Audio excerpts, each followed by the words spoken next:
We've got some fresh new young talent doing some things that I know you haven't heard before. 1, 2, 3, listen. Welcome to Finances, your home for all things financial, investment, money and lifestyle. Hosted and curated by the very talented team of certified financial planners, Burke, Britton Financial Partners. My guest today is a good mate. He's a presenter, he's a motivator, he's a retired plumber as well, and we'll explain as we go along why it's a pretty severe understatement to say that I'm pretty happy to see you today, mate. So Jason Nelson, thanks for coming and have a chat with me on our tiny little podcast here at Burke Britton. It's my pleasure to be here, Jay. Thanks, mate. Now, I don't want to give too much away. I thought what I like to do in these podcasts is get a bit of a backstory. Obviously, I know a little bit of your backstory. I've had a bit to do with you over the years, but for those listeners that haven't heard of you, if you're from Geelong, obviously you're probably going to know Jason, but for those out there that don't know you, mate, let's start with where you grew up. So I was a Grovedale boy. Yeah. Grew up in Grovedale, went to Grovedale West Primary School, Grovedale Tech High, and then my mum saved up all the money she possibly could and sent me to Geelong College, which was a big change from Grovedale Tech High. Were you born in Geelong? I was, yeah. Okay. Our family go back 6 or 7 generations in Geelong, so we go way back. Yeah, and so how was the shift from Grovedale Tech to college? I loved it.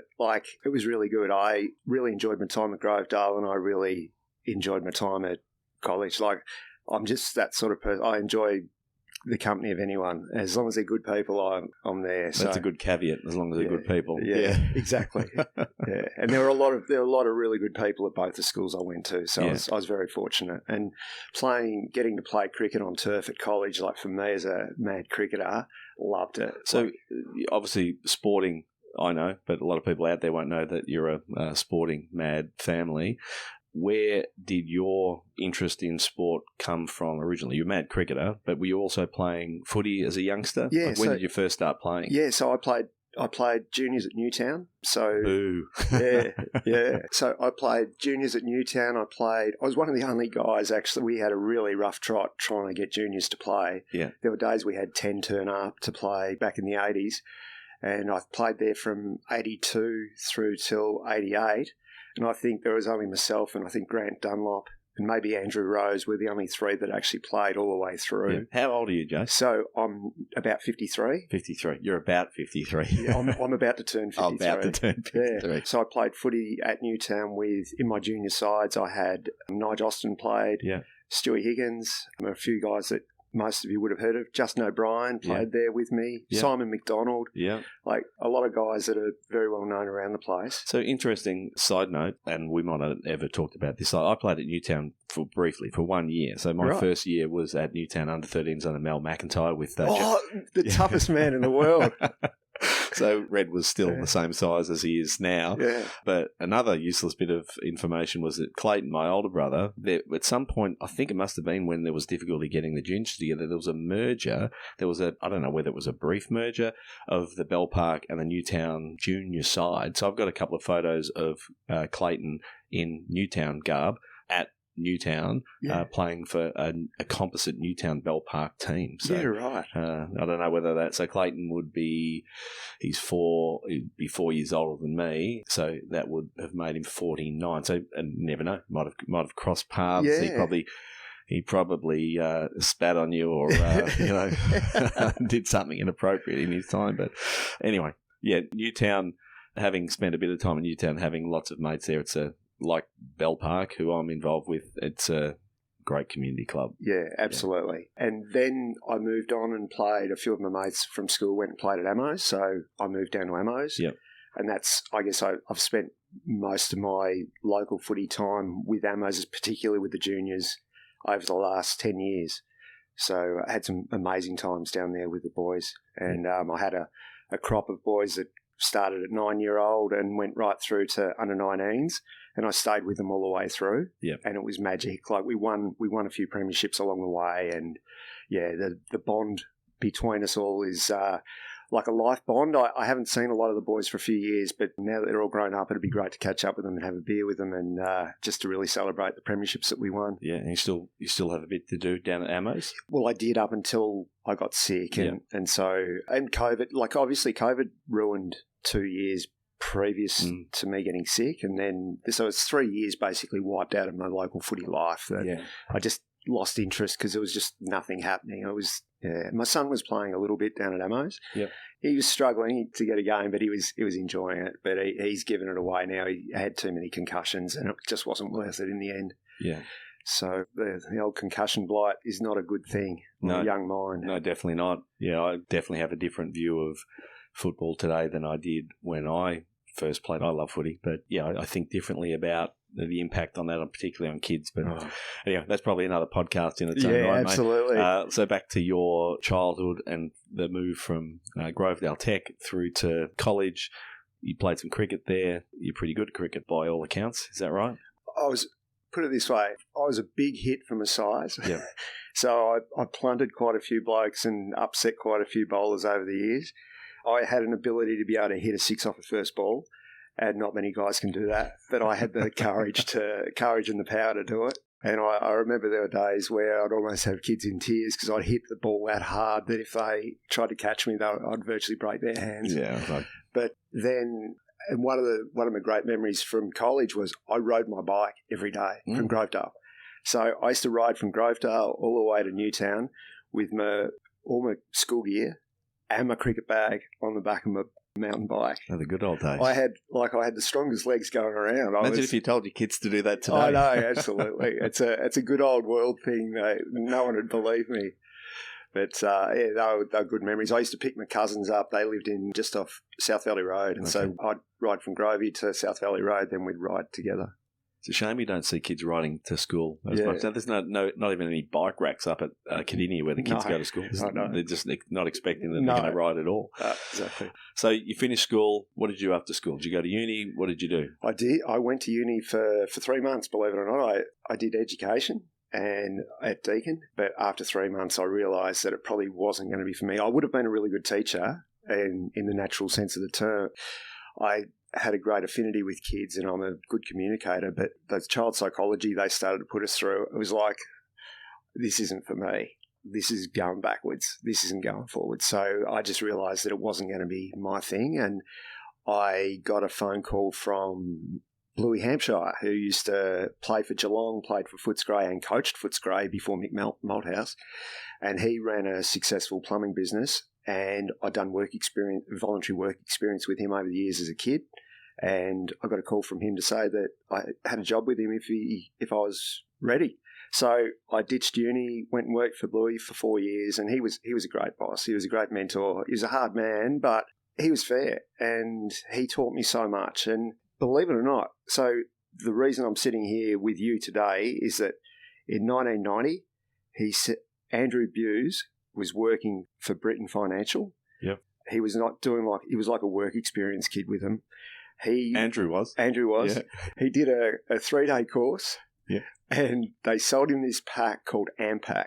Yes, I remember. Apparently it's the worst financial package that's ever been put together. Every time I see Busey, the first thing I say to him, how's the AMPAC stuff going? And then Busey wasn't there all that long, because Busey was a plumber as well. Yes. And so that's how so Bluey knew him through footy and through plumbing work as well. But in the end, I think Busey lasted with his AMPAC policies for about 3 months. And so then he sold you an AMPAC policy. Yeah, he did. He got the ass. I think Damien Egberts and I were the only two guys in Geelong that bought AMPAC. Then he was out of there. He realised that we just saw his dust as he ran down the road and got out of there. But then Lindsay Heath took over as my financial advisor with Bruce Britton. Yep. And Lindsay was amazing, just such a great man and a real steadying influence, I guess, on my life at that time when I was a young bloke and I just needed to be put in the right direction. Then Mark Britton took over, and after Lindsay had retired and looked after me for quite some time, and then I became involved with you and your dad. Yeah, which is around 2010. Yeah. Another interesting side note, well, it might be for me, but not for any of the listeners. Busey's brother, Stephen, was my PE teacher. Yeah, right. And we used to sit behind the goals when Ray Sarcevic was kicking hundreds of goals in local footy, and Busey and Ray were like arch nemesis. Yeah, but it was great fun. They're great childhood memories of just giving Busey lip. He was our teacher, but on the weekend we could give him shit and we could swear at him. So it was pretty cool. So you did your apprenticeship. You stayed with Bluey Hampshire for how long before? I did my 4 years. Okay. So did my 4 years, and then I was qualified as a journeyman plumber. Went and did some work with an air conditioning company. Went and did worked in a few restaurants and a few different things, and then I got a job at Coca-Cola. Okay. And so that sort of came out of the blue, and then I ended up doing that for 4 years. What were you doing at Coke? Plumbing? No. Okay. No, I was a rep. So I ended selling sugar water to kids. So I ended up getting what was probably the best job going around in this area. So I looked after every pub from Wye River through to Altona with Coke. And I was with Coke for 4 years. At the start, I was looking after supermarkets. And what time frame was this? Like what year? So this was 1994 to 1998. Okay.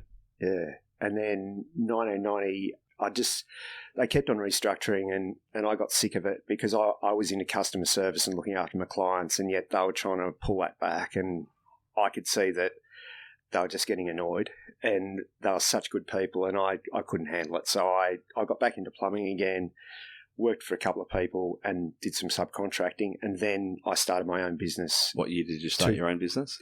2000, yeah. Okay. Did you ever deliver Coke to the Gold Diggers Arms Hotel? Yeah, absolutely. Absolutely. So that was my Friday run. So I'd get there at like 8 o'clock in the morning, and there'd either be Wayne Baker, Darby Johnson, or Paul, or Dennis. Like one of them was always there. So I'd catch up with one of each of them and do their Coke order. They used to have a machine called a Vega. The Vega was the one like they had it. It was like a big box, and it just had a few little. It didn't have the gun on it. You just have to put your drink underneath it. And what's bizarre, and this is always the case when I'm talking to people, even people that I know in Geelong and around Geelong, is that there's so many connections in Geelong, and it's just ridiculous. And when you look at someone's history, like Mum worked at the Diggers. Mum worked in the posh bar on the right-hand side, and she got me a gig there working in the public bar when Nigel and Dennis at the pub. Yeah. And Nigel was a fitness instructor out at Norlane Waterworld, and he worked with Clayton because Clayton used to go out there. Anyway, I got a gig at the Diggers, so you and I probably crossed paths many times, mate, before we formally crossed paths in a business sense, but that's Geelong through and through, isn't it? It's interesting because one of our oldest family friends, Andrew Routley, actually runs the Diggers now. Yeah. So, and we'll get into it in a minute, but obviously I've been so sick over the last year, and just sort of, it's like the second coming of Jace Nelson now. So I'm just sort of coming back to life and loving everything that I do. And 24 of my best mates who had formed a WhatsApp group for me while I was sick had a lunch for me at the Diggers 2 Fridays ago. Yeah. And I was just so excited. Like, I can't explain, because I've only seen probably about 5 of my mates the whole time I've been sick, because I was immunocompromised the whole time, and I could be killed at any stage by any bug. And so I was sort of like the bubble boy. And then that day I decided, to hell with it, I just need to catch up with my mates. Yeah. And they had organised a lunch 2 months earlier, and I decided to crash their party. And it was an amazing day. It was so good. So good. That's awesome, mate. Now, we've probably given enough sort of hints away at one of the major reasons why we're catching up today.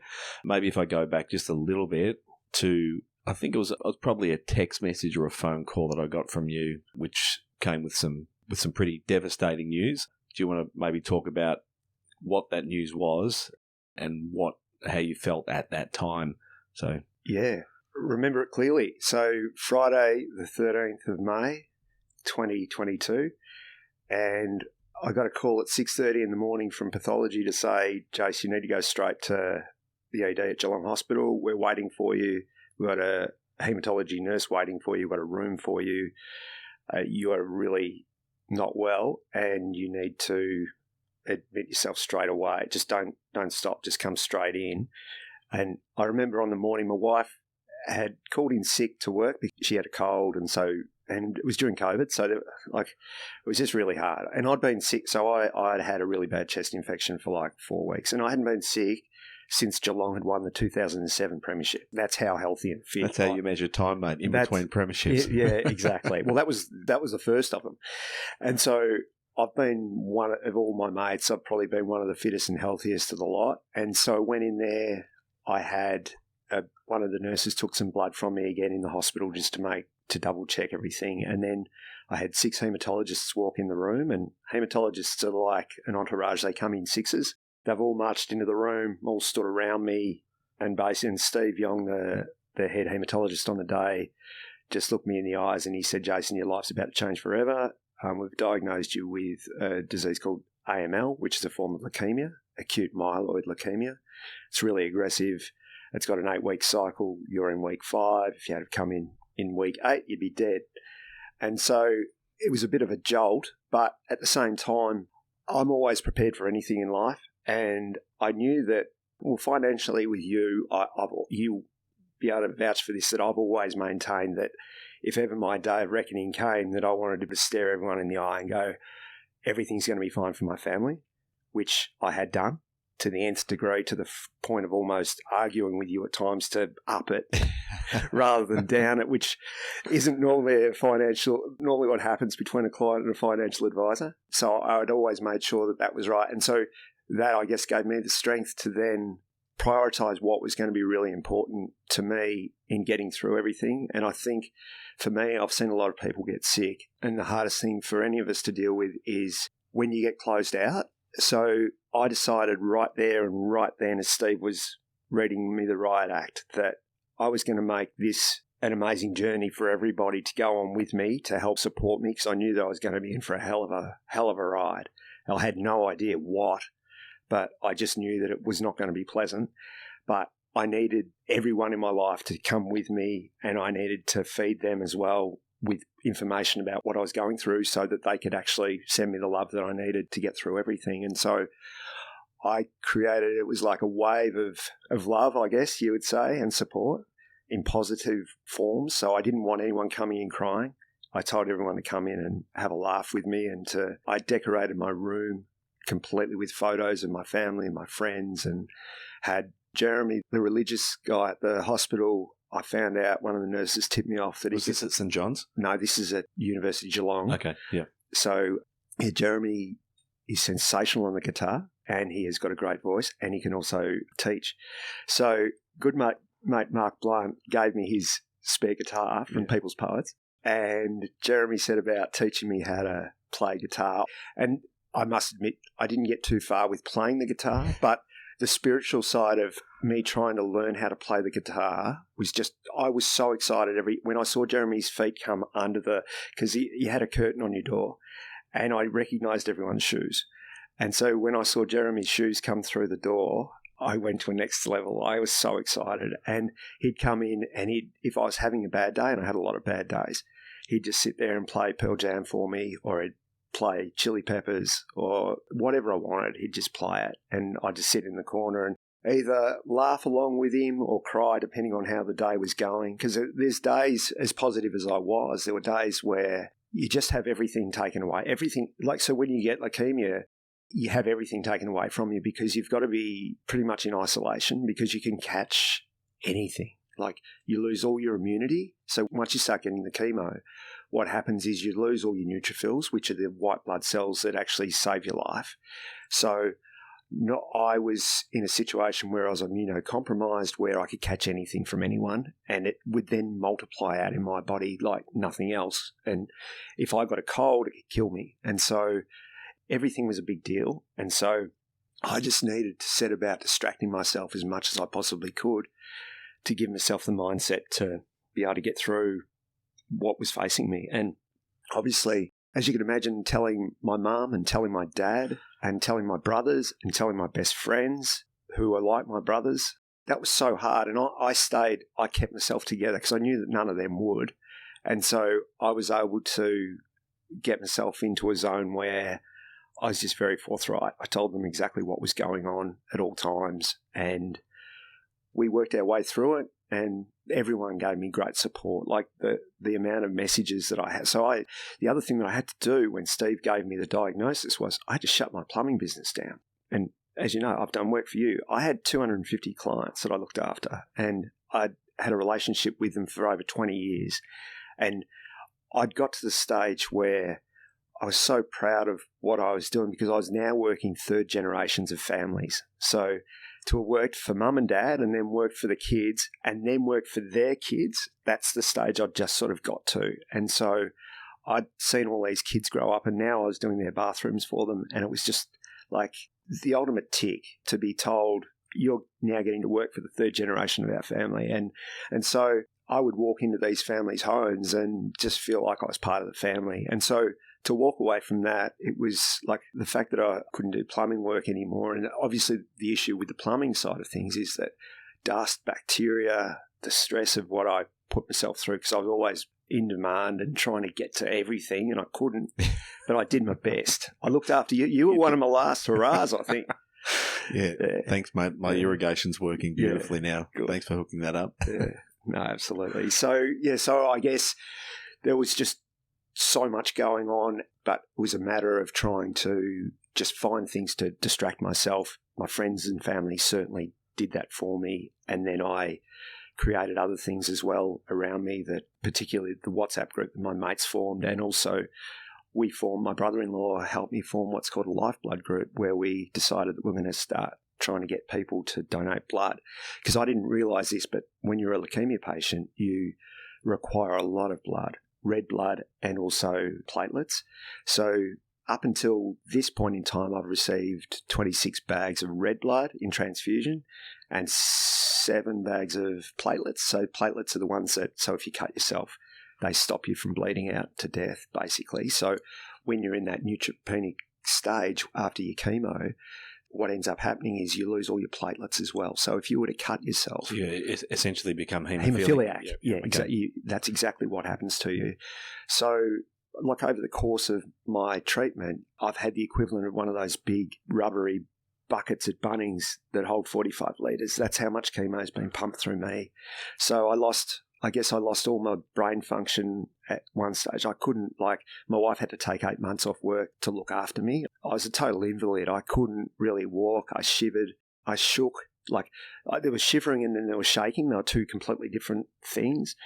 My eyes couldn't stop watering. I couldn't have a shower without fainting. So I'd have to sit down and have a glass of lemonade halfway between a shower to stop me from passing out.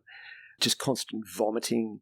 My bowels, you just lose. So you lose. And so this is almost all a result of the chemicals, the chemo that they're throwing into you. So the chemo, but also cyclosporin is the drug that. So the only way I could survive, and the only reason I'm here with you today, is that I was lucky enough. There was a 27-year-old lady somewhere in the world that gave me her stem cells. So basically, they tap into they put like a corkscrew into your bone, and they suck the stem cells out, and then they put them into me, and they said to me, look, you're so fit and healthy, it should take 3 months to come good after this, but it actually took 8. So I was lucky enough that you all hear about Leukemia Foundation. What Leukemia Foundation does is, for people like me, is they give us accommodation. So they've got a block of units, like nice townhouses over the road from Peter Mac and Royal Melbourne, and one of the stipulations is if you're going to have a stem cell transplant, you have to live at Leukemia Foundation or within that block, because you need to be everything changes within seconds in that situation that you're in. So once you're out of the hospital and you're just an outpatient at Peter Mac, you're very vulnerable for a long period of time. And they said to me 3 months, but it ended up being 8 months. And I was like a really strong patient. So it just gives you an idea of what some people go through that aren't in good nick when they start the whole process. So I was just so lucky that my wife, Sarah, she took 8 months off work to look after me, and she was amazing. And when Sarah couldn't be there, my mum came and looked, my dear mum, who you know very well, came and looked after me as well. And it was just amazing. And they never made a fuss. they were seeing the strongest person they knew in just such fragile form. Like, I just wasn't me. I didn't look like me. I had like bloated. I just looked horrible. I had no features on my face. I was just blobby sort of, and just, but they never made a fuss about it. They just got on with doing what they had to do for me, making me food or helping me get up or whatever. And there were days where I just couldn't get out of bed. I just physically could not. It's like, I guess it's probably like for chronic fatigue people, I guess it's probably like the worst chronic fatigue you could have. You just can't get up. It's just too hard. But at the same time, I was continually driven to get back because I love life so much. Like, I love life as much as anyone I've ever met. So for me, there was no plan B. There was only plan A, and I wanted to spend my life seeing my kids grow up. My kids are 20 and 22, and my resolve was that I just wanted to be there for them. I've always told them that my purpose in being here on this planet is to look after them and to guide them through life, and so I wanted to make sure that I could fulfill that. And I knew that if things went badly and pear-shaped, which they did a few times, and I never got much warning, that I knew that I had brothers and brother-in-laws and sister-in-laws and my wife and my mum and my dad that would obviously help guide my kids. But there was a stage where we just didn't know that that was going to happen. Can you tell us about some of those times where it went pear-shaped, it went bad during your treatment? So I remember very clearly the worst day was 25th of June. So Saturday the 25th of June, I woke up at about 2:30 in the morning. I felt really bad, and I called my nurse in, Tom, and Tom came in, and I knew straight away that I was in a bit of strife because I had this thing called a Hickman in my chest. So the Hickman's great because they take all your blood out of it, and they also it's like a venous catheter. Yeah, exactly. Yeah. It goes straight in above your pec. Yeah. And I had mine for a year, and it was amazing. But when we were unwell, the first thing they had to do was make sure that the Hickman wasn't the cause of why you were feeling unwell. So then they'd have to take bloods out of your arm. And when you had a lot of chemo, like you and I right now would have really good veins, but once you've had chemo, your veins just dissipate. There's just nothing there. And so they'd be pricking away at this thing and saying, sorry, there's nothing there. But anyway, they finally got the sample they needed, but it was a Saturday, so pathology couldn't do any Saturday midnight sort of thing. So there was nothing available. So whereabouts were you? I was at Geelong University Hospital at this stage. So they took it away to pathology. First thing in the morning, once pathology came on board, they realised that I had what was called a negative gut infection. So that was something from inside me. So I didn't catch it from somebody. It was actually inside. It was just my body doing its job. But because I had no neutrophils, I was totally what they call neutropenic. So because of chemo, I was at zero. So I had no white blood cells, no neutrophils, no platelets, no nothing. No defense mechanism. I was just like, I was a sitting duck. Yeah. And so at about 8 o'clock in the morning, my temperature went to 41, and which is, I'm 36. So that's 5 degrees above what my body's meant to be. So I was cooking. But they had to put, the irony of it is they had to put 7 blankets on me to stop me shaking. And then I was so lucky that my hematologist that had been looking after me really well for the 3 months, Adam Facey, was on that Saturday morning. And so he knew me so well. And when he walked in the room, I could tell, like, I read people really well. And just the look in his eyes when he looked at me, and I thought, I'm in strife here.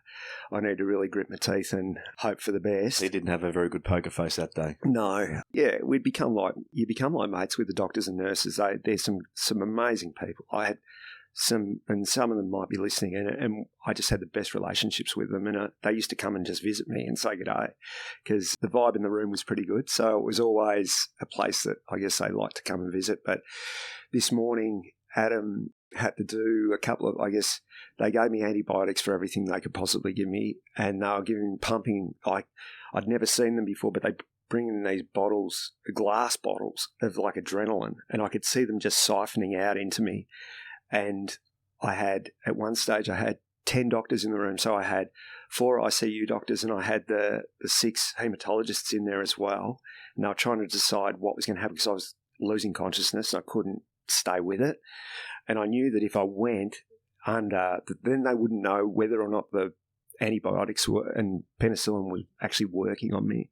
So I was desperately clinging on, and at the same time I'd had to get my nurse to ring Sarah to come in, because Sarah was coming in, but I wanted her to be warned about exactly what she was going to walk into. It was pretty confronting when she walked in the room, because, I hadn't got upset much, but I wasn't upset for myself, but I was upset because I could just see, like, what she was looking at. And she'd lost her dad to cancer when he was really young, and her mum had passed away not all that long ago, just before, I think in 2019. And so she's such a trooper. I always say she's no good with crumbs on the floor and she's no good with mouse traps, but if you've got a real life crisis, Sarah's the one you want in your court. And she was amazing. She sat there with me and just held my hand and played music for me and just tried to divert me from what I was actually feeling at the time. Now, I'm sure Sarah's, by the sounds of it, extremely stoic in that moment. Have you since talked to her about how she actually did feel coming in and seeing you in the state you were, and what went through her head? And I know exactly what was like. So she was thinking the worst, but she knew that I was going to have a good crack at trying. She knows I'm determined, and so she knew that I was going to have as good a crack as anyone at getting through what I had to get through. So I've spoken to her a lot in recent times, both privately and in front of other people, about how remarkable she was. She's a remarkable woman. She doesn't give herself enough credit sometimes for just how strong she is when she needs to be strong. And so, the one thing that through all of this, I think she'll realise that just what an amazing person she actually really is, and the qualities that she brings that she might have been a bit understated about before, but I think she realises now what she's just gone through and how amazing she's been for me. Yeah. Well, one of the things that you mentioned a few times about you had a plan A, no plan B, and I was worried for you, but I could tell that you were resolutely focused on getting to a positive outcome. But probably a bit like you, I could tell that you're probably more worried about the people around you than yourself. And similarly, I was thinking, I wonder how people like your siblings and your mum, who I know well, and Sarah, were going to deal with that. Broadly speaking, again, you've had a chance to have a chat with them publicly by the sounds of it and privately. How have they all coped seeing you, well, not only your strength, but also the worry that they carry? And it's a weird human quality, isn't it, that you have a tendency to worry, or certain people worry more about others than themselves. And I think that's definitely a quality of yours. Well, and that was the thing, was that I knew that if I was taken, that I'd just be gone and I wouldn't have to deal with all the mess later. But I knew that everyone else was going to have to deal with all of that. And so I guess I knew that I had amazing people. Like, everyone around me was amazing. Like, everyone contributed to me in different ways, helping me however they possibly could, whether it was a text message or just So that was one of the things I did. I banned phone calls. I didn't want to take phone calls from anybody. It didn't matter who they were. I wasn't taking phone calls. I just said, text me. If I'm ready, I'll give you a call, or I'll do FaceTime with you. I'll do something. But it needs to be on my terms, because I'm fighting for my life here, and I can't be interrupted by phone calls that might go for 45 minutes that I can't finish. Yeah. So I need to be totally in control of how this is going to all play out. And so that was one of the things that I did, and I'd recommend anyone that was in my situation to do the same thing, because you don't want to be talking to, what ends up happening is you'll end up talking to relatives, having to tell them the same story over and over and over again. I figure if you send them a text message, if they don't understand it the first time, they can read the bloody text. Yeah. And make sure, because there was a lot of technical information that I was trying to give out to people and trying to translate it into layman's terms so they'd understand exactly where I was at. Yeah. And I didn't want to be having phone calls that were just wasted phone calls, because no one would really, unless they're medically trained, they weren't going to understand what I was trying to explain to them. So yeah. It's interesting hearing you say that it was a conscious decision, because, as someone that is a friend, and obviously you have been part of this business for a long time as a client, you're wanting to help, but you also, it's like whenever anyone's going through something difficult, you want to make sure that the balance between support and sort of over-imposing yourself on them is in check. But it's great advice to anyone out there in a similar situation to say, hey, you've got to do things on your terms, and it's okay. The people around you will just have to, they'll have to fit in. In most instances, people are very happy to. They just want to know that they can offer the support, and you can then choose to take it up where you actually need it at the time. Absolutely. And so what I did, so I compensated for that a lot. So what I did was, as I was skirted on this before about lifeblood, so brother-in-law Pete set me up with this lifeblood group, and it grew massively. So we were originally thinking that, we might get 20 to 50 people that we knew to donate blood through lifeblood at the blood bank. Anyway, we got it started, and then I started every single person I spoke to, thank you, every single person I spoke to, I basically said to them, I'm doing this lifeblood thing where I want you to donate blood if you're able to. And it actually took on a life of itself. And then I then came out and said, after we had, I think we'd got 150 people to donate, I said, I'm now aiming to get 1,000. And so what I started doing was I started doing videos. So every time I got a transfusion, which was very frequently, I'd do a short video. I'd tell everyone how I was. So it'd be me. I'd film myself. I'd just say, hi, I'm just having transfusion number 15. I had a really good day today, and my neutrophil levels are going in the right direction, and I'm feeling a lot better. Great to see you, and I'll speak soon. And I kept doing that. And so basically what happened was the lifeblood thing became two things. It became a way for me. So we had a lifeblood Facebook group for me. It was called, so my team is called Team Long Live Jace Nelson. So I thought it was a great, I'd written a letter to a friend, and I signed off and I said, Long Live Jace Nelson at the end of it. That's going to be an acronym that sticks for a while, mate. LLJN. Yeah. And so Team Long Live Jace Nelson has now, we're approaching 800 donors. Oh, wow. Which is, so just to put it into proportion, we're up there with Deakin University, Bowen Health, the Australian Army, and the Commonwealth Bank as far as donors. And we've had 116 first-time blood donors in our group, which is like off the charts. So I've been made an ambassador for Lifeblood. So if you go into the blood bank and donate, there's a couple of pictures of a sickly-looking Jace Nelson with a Panama hat on as the poster boy. And I was fortunate enough, last week I was invited by Lifeblood to speak at a conference, and I was on a panel. And I spoke on a panel with Jess, who's a girl from Geelong that has had a liver transplant, and Catherine, whose little boy, William, needs 1 bag of plasma every day for the rest of his life to be able to be around. And so the three of us sat on a panel and we spoke, and when I went in there, I thought I was going to talk to 6 or 7 executives. It was the whole national executive that we got to speak to. And so I guess I delivered a powerful message similar to the message that I've been giving today. And my message is to everyone that I'm all about having resilience, about having total perspective about what's important, and that your family and friends are just so important to everything in our lives. And without the family and friends, what's the point? There is no point. So basically my message is always towards that, and I hope to do that professionally moving forward. Which is the lead into Motivate South Pacific, is that right? Correct. Yeah, so that's the ambition to do public speaking, do motivational speaking, and have a message. Does it predate your illness? Is it something you'd thought about previously and you wanted to do, or has this been the sole impetus for exploring Motivate South Pacific? A dream from 6 years ago. Okay. So it came about very humbly. My daughter, Chloe, was asking me about what she was going to do with she was engaging me in conversation about what she wanted to do with the rest of her life.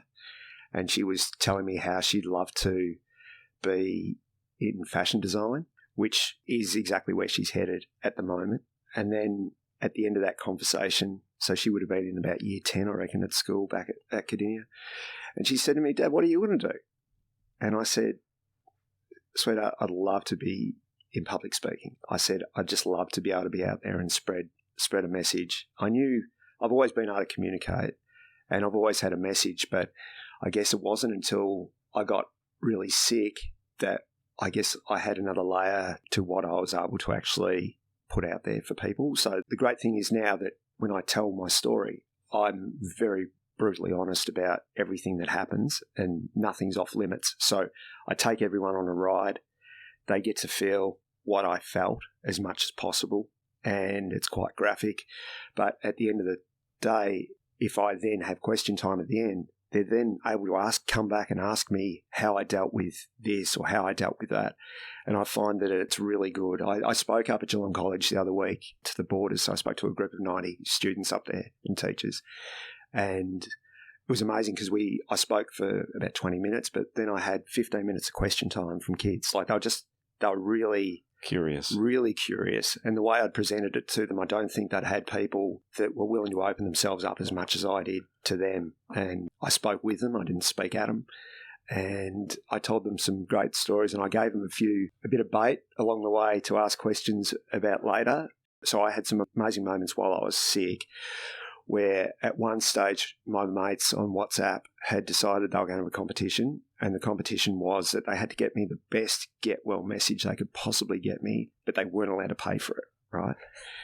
And so, like, it started off, we got like Joel Selwood and Tom Stewart and Jeremy Cameron, and it was really cool. But then my brother Rom actually, through a few contacts internationally, did a bit of a Hail Mary, and we got Carl Lewis. The 100-metre gold medalist. The greatest athlete of the 80s, Carl Lewis. And Carl Lewis has come on, and he was amped, like just totally amped. How did that? There's got to be a backstory there about how through connections he's managed to get Carl Lewis. So Rom's an author, and he's got connections with publications as well. Yeah. So he's an online publisher as well. So what happened was he had a shared contact with somebody that was also doing a book for Carl Lewis. And so he was able to, Rom didn't think it was going to happen, but he thought he'd be waiting for at least a month. It came through like 2 days later, and Carl got in touch with him and wanted to know all the family's names. So Carl's reeled off everyone's name. But the funniest thing was that poor Rom, so his name's Romney, Romney. Yeah, oops. But all his life, everyone gets him wrong. They always call him either Ron or Rod. Yeah. And Carl Lewis, this great moment, he's gone, Jace, and to your brother Ron. And Rom's gone to all this trouble to get it organised, and we were laughing so much. But Carl's going, Jace, you are going to survive. You are going to survive, and all this stuff. And it was so amazing. And we thought, that's as good as it's going to get. And then one of my really good mates in Sydney, Gav, is mates with Sachin Tendulkar. Oh, wow. And I got a 2-minute chat from Sachin on his couch, and it was just unbelievable. It was like all the boys, we were all in tears listening to it. And at the very end, he said, I want to meet you, which I was going to tear up now. I was so pumped, like so pumped. And then the little master. Yeah. And then he said to me, this is advice that I've been given a lot in my life by some very influential and wise people, that not all storms come to disrupt, some come to clear our path. And for me, that was a massive moment for me, because I still remember 3 days after I was diagnosed, the nurses let me go home because I was bawling my eyes out because I hadn't got to say goodbye to my dogs, and I didn't know if I'd ever get to see them again. So they let me go home. They disconnected me from everything. I was allowed to go home for 2 hours. In that 2 hours, I went and cuddled my dogs and cried with my dogs. I organised for my dad and my brother to come and have a beer on the front veranda with me because I didn't know if I'd ever get to do it again. And as I was packing my bag in the wardrobe, Sarah came in, and we both looked at each other, and we both had tears in our eyes, because it was like, that feeling of going back to school after school summer holidays and you don't want to go back. Well, this was like tenfold. I just didn't want to go back because I didn't know that I'd ever get to come back to my beautiful home, that I put my heart and soul into our house. And so it affected me a lot. My house is everything to me because I've put everything, like all the best years of my life, I basically battled with buckets of dirt and rock and stuff to make it what it is. And Sarah just looked at me and she said, I think this might actually help you. Like, this might help you get to where you want to get to with your speaking. And it was a big moment. And then for Sachin to say that to me, it was just like, this is it. And so from that moment on, I have just been totally focused. And so when I'm speaking, I've actually called it Facing the Storm. And it's to say thanks to Sachin with his comments about the storm. And so when I speak, I have a picture of me behind me, and it's got a storm over the cliff of Janjark at Bird Rock in the background with Facing the Storm written on it. And so... Have you made that video? Is that a public video, or have you kept that private? No, well, I've got it as a demo, so I've just done it so I can give it to you. The Sachin video. So that's private. Okay. So Cool. So what happened with a lot of the people? There was so that was amazing. So I also got them from massive In Excess fan. Got one from Kurt Pengilly and Lane Beachley sitting on the couch, and they gave me 3 minutes. Right. Hugh Jackman from New York, but the stipulation was that these stay within this private WhatsApp group, and so we've stuck to that. And so I've never shown any of them or anything like that. But the boys, there's going to be people who want to get into that WhatsApp group, mate. I know. It was incredible. But for me, for my mental health, it was amazing because on my really bad days, I was able to sit there and just look back and have a chat to Sachin, basically. I'd watch Sachin again, or I'd watch Carl Lewis again, or I'd watch Lane and Kirk or Hugh or whoever they were. And the great thing is, virtually all of them have said to me, I'd love to catch up. So there's going to be some amazing... So most of it will happen in Sydney. Good luck trying to coordinate that and have them all there at the same time. Well, my best mate's got a good boat in Sydney, so we're hoping that we can coordinate to have a bit of a get-together. So we'll see how we go. Yeah, mate, that's amazing. What was the quote again from Sachin? Yeah, so not all storms come to disrupt. Some come to clear our path. And, it's so true. Yeah, it reminds me of something that stuck in my head during some difficulty in my life was that, crisis creates opportunity, and the obstacle is the way. Yes.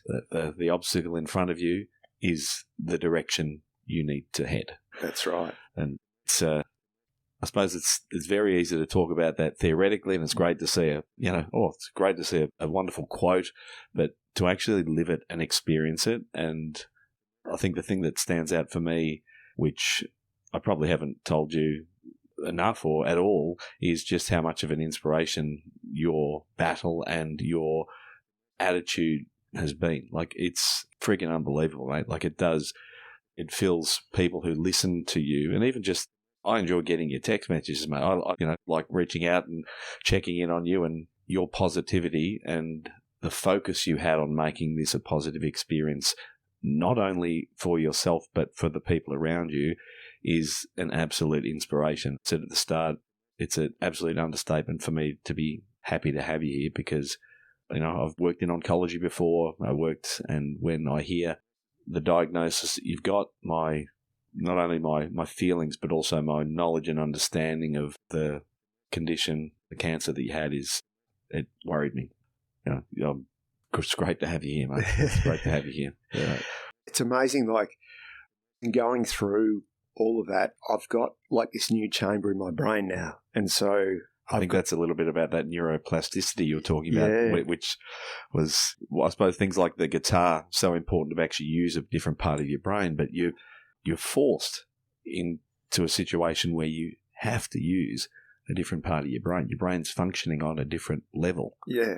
Exactly. And no one can keep up with me now. I've got this beat in my bonnet about things, and when I want to do them, I'm just doing stuff. And it's been amazing I love my history. I always have. And I've been doing all this family history stuff and been uncovering amazing things in the last, I've made things happen that I just never in my wildest dreams thought would happen. And so over the last month or so, a whole lot of things have come together with a whole heap of, I'm talking I had 5 different projects running at once doing family history, and it's just been incredible. And everything, I'm just, as I say, I've got this tunnel vision and I'm just on a path now and just doing it. I'm just doing what I need to do, I guess, to make the world a better place if I possibly can. As I said, when I speak to a group of kids up at college the other night, if I give them 5 different messages and they all walk away and they retain one thing that I've said to them, I'm so happy, because it's just given them, so many kids at the moment have got so many problems in their lives and struggle so much to deal with them. But if you can give them one small tool to deal with it, and those keys to unlock that. Because I think everybody's got what it takes to have resilience. Everyone's got what it takes to have perspective, and everyone's got what it takes to have friendship. But you just have to actually commit yourself to wanting to be that. I think what is, I don't know whether it's a shame or it's just human nature, that sometimes it takes something significant, a crisis, to actually kick people into action. Yeah. And what the message, I've got 5 kids and beautiful. I love your family. They're so cute. I just love your kids. But, trying to give them that message of, resilience and being able to deal with adversity. The last thing we want is for our kids to be dealing with significant adversity that you've dealt with. But at the same time, we need to give them education and messages about how to deal with it, because when you're talking to kids in school, they have limited life experience. And I remember having significant people come and talk at school, and you're right, like there's people that I remember that came and spoke at school. Some I paid zero attention to, and others where I remember one thing. Like I remember a moment, a comment, something that stuck with me that has formed the basis of who I am today. Yeah. And that's where I think what you're doing in terms of sharing your message, because not everyone is in a position to, not everyone's willing to, not everyone has the vocabulary and the ability to want to speak to people about it. So, mate, it's hats off to be willing to and to want to go out and talk to people and share your message, because it's a pretty special one. Thank you. Mate, we've been, would you believe, I know you and I can talk underwater with a mouthful of marbles. We've been going a little bit over an hour, which is totally cool. We know that I've got a financial planning business, and I did not want this to be a financial planning discussion at all, but one of the things I think it's worth touching on, and you mentioned before we started on air, was just the financial impact. Like, it'd be remiss of us not to talk about the financial impact that having a significant health concern or condition can have on a family, whether it be death or disability or a traumatic event or a cancer. I am at pains when I'm talking to clients to explain the future risk and the potential, but like we spoke about earlier, sometimes it's this sort of nebulous idea of, what could possibly happen in the future and the impact it might have on our life. And it doesn't really make sense. It doesn't make sense in reality when we're fit and healthy and our kids are fit and healthy and we've got a house and, we've got a mortgage, we've got a small business that's successful. We don't project forward and go, what if? And a lot of the time it's because we don't want to talk about it. No. We don't want to think about it. I remember doing our wills, Kari and I doing our wills and powers of attorney, and Kari being super upset and not wanting to do it. And I said, Kari, this is super important stuff and it's housekeeping. We have to do it, but once it's done, it gives us that certainty, that bubble wrap of protection. It doesn't stop us getting crook. It doesn't stop us from dying, but what it does do is it actually makes sure that, like you have said it a number of times, and it's the way I feel as well, that we're here for our kids and our family, and I want to make sure that myself and our clients have got that layer of protection around them. So can I just get you to just talk briefly about the importance of being financially secure as you were dealing with all of this in your life? Yeah, absolutely. And whether you brought it up or not, I was going to bring it up because I'm not in the industry at all, but I'm a huge advocate for having your insurance. And I can still remember in the hospital looking at Riley, my son. He was sitting by my side. He was my person the first day I was diagnosed, and just thinking how important it is to have the insurances in place for my family. And so since I was a young guy at about 30, so I had income protection insurance, I had trauma insurance, and I also had good life insurance. And an Ampex. And which we had ditched by that stage. I think the Ampac had a little bit of life in it. I think it had like a $20,000 life policy or something. Pretty expensive too. Yeah.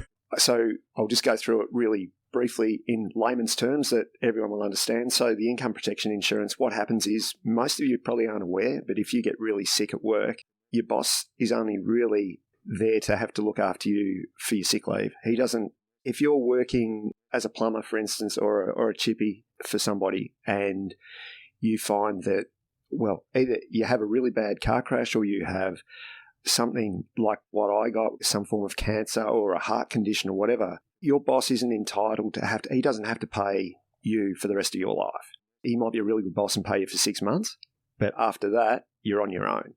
And so you go from either earning maybe as a chippy or a plumber working for yourself, you might earn $1,500 a week or $2,000 a week if you're doing well. And if you then have to go on to government benefits, which are going to be very hard to get onto, and you're getting $500 a week, your lifestyle goes backwards by $1,500 a week, which is incomprehensible. So it means that you lose your house, you lose everything. So I had income protection insurance, and I'd had that, as I say, from the time of 30. I'd also had, and this one was massive, trauma insurance. So what trauma insurance does is that they will pay you out a tax-free lump sum. It's an expensive insurance to have, but believe me, when you get told that you could die in 3 weeks, you want to have it because you need to be totally focused on getting better. And if you've got mortgage stress, that will take care of that for you. So with mine, meant that debt that I had, that I was actually able to pay off debt. And so meant that I could relax again.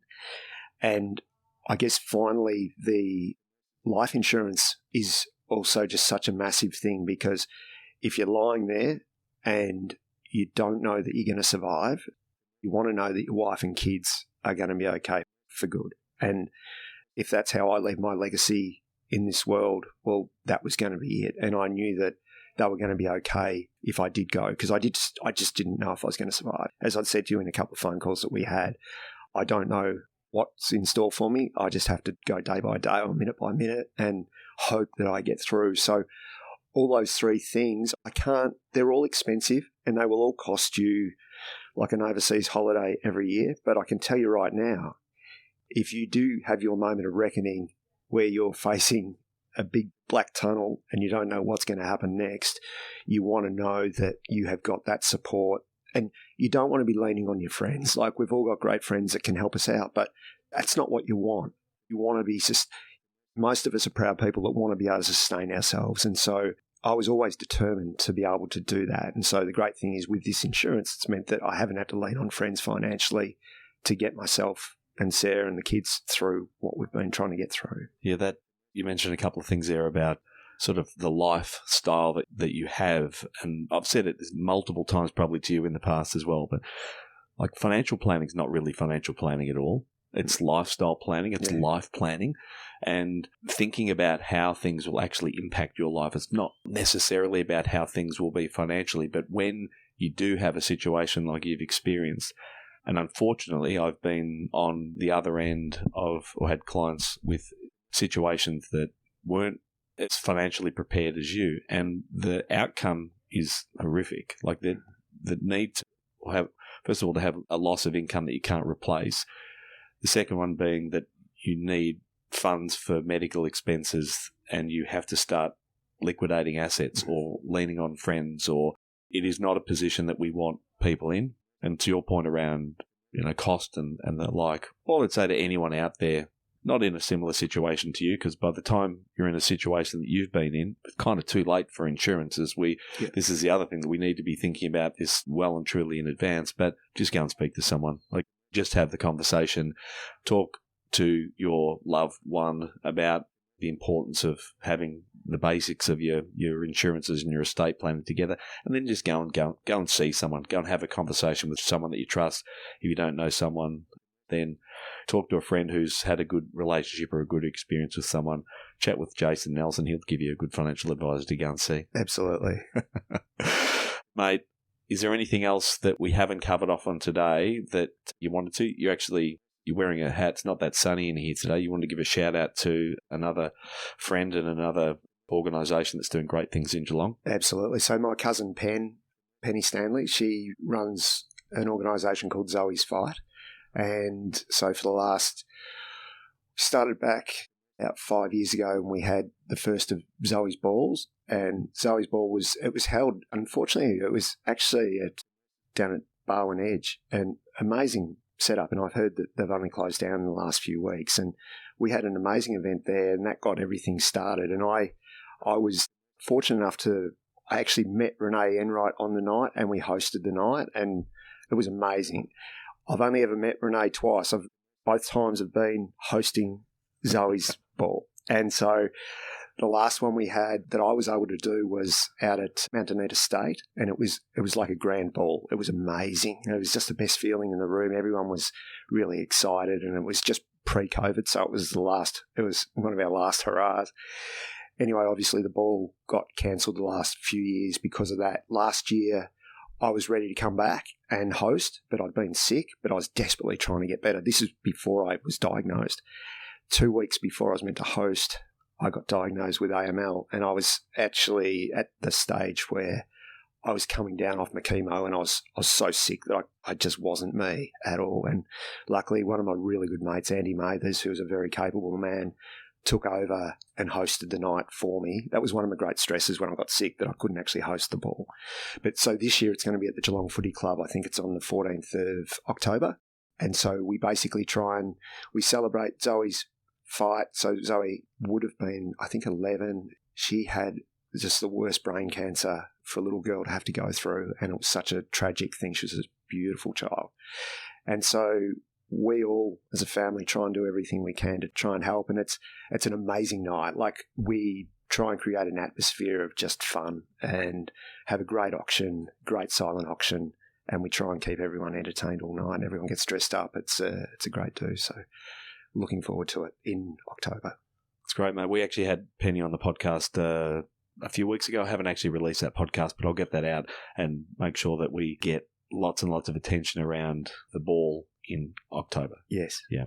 Mate, thanks again for jumping on and having a chat with me today. This is probably the longest conversation you and I have had for a year or so. Yeah. It's been great to hear you talk about the last 12, 18 months. Again, I've said it too many times, maybe not enough. It's great to have you here, mate, and proud of everything that you've done, and thanks for sharing it with us today. It's great to be back, Jay. Thanks, mate. Thank you. Cheers.